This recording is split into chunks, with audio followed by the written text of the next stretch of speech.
Have you ever wondered if there's a kind of happiness that isn't so, well, fragile? One that doesn't just vanish the second things get tough?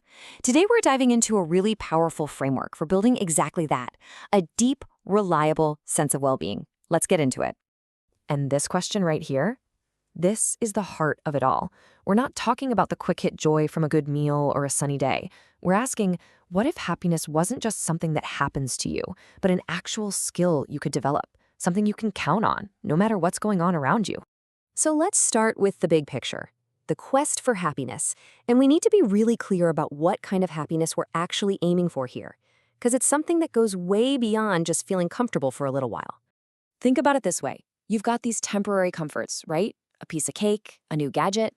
They're nice, sure, but they fade. The real goal here is to find a more genuine, timeless happiness that you build from the inside out. It's about consciously choosing that durable inner well-being over a temporary external fix. And here's a really crucial part of that. The happiness we're talking about isn't just reliable for you, it's also harmless to others. This isn't a joy that comes from winning at someone else's expense. It's what you might call a clean, sustainable kind of contentment. Okay, so how on earth do we actually get there? Well, this brings us to our inner toolkit. Let's introduce the 10 perfections. These are the skills, the actual practices that help us build that reliable, harmless happiness we're aiming for. The traditional name for these is Pāramī. And it's so important to get this. These are not just some abstract moral rules. Think of them more like qualities you actively develop, almost like strengthening a muscle. You're training your mind and your heart to be capable of real, lasting freedom.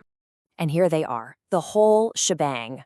What's so fascinating to me is how they cover everything, both our outer actions and our inner states. You've got qualities like giving and virtue, which guide how we show up in the world. And then you have these inner strengths like persistence and endurance, that real grit, and discernment, which is the wisdom to see things clearly. It's a complete blueprint for growth. And this is where it gets really powerful.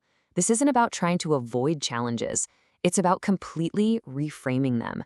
Every single frustration, every setback, that difficult person you have to deal with, it all becomes a chance to practice one of these perfections.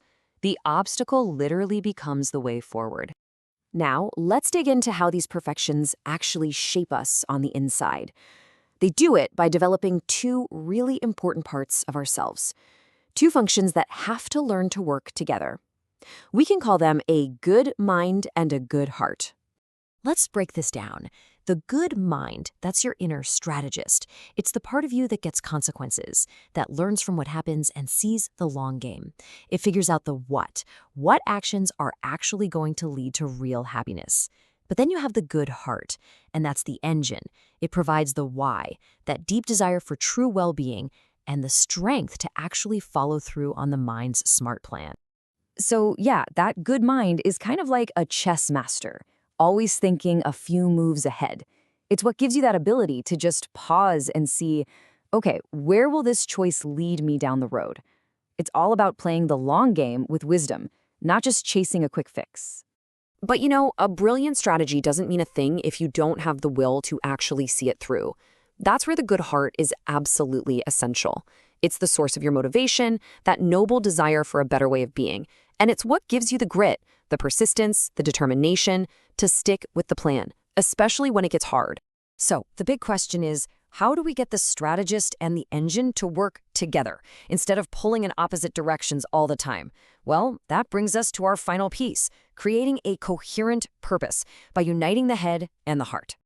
A huge part of this whole practice is to finally end that feeling of being at war with yourself. I mean, we all know what that's like, right? Your mind knows what's best, but your heart is pulling you somewhere else entirely. The 10 perfections are basically the training regimen that helps you bring these two incredibly powerful forces into alignment. And here's how that synergy works, in a nutshell. First, your mind, using a perfection like discernment, sets the direction. It points your heart toward a goal that's actually worthwhile. Then, the heart, drawing on perfections like goodwill and determination, kicks in with the motivation and strength to walk that path. And the result? You get this powerful, coherent action that leads straight to the genuine happiness we're all really looking for. And that brings us full circle. When your mind and heart are united like this, the happiness you feel is totally self-sustaining. It doesn't need constant snacks from the outside world. It's a quiet, deep contentment that doesn't just benefit you, but everyone you come into contact with. So, I'll leave you with this to think about. As you go through your day, just keep this framework in mind. That frustrating traffic jam, that awkward conversation, that moment of impatience, could it be more than just an annoyance? Which of your daily challenges is actually an opportunity in disguise, a chance to build your own blueprint for lasting happiness?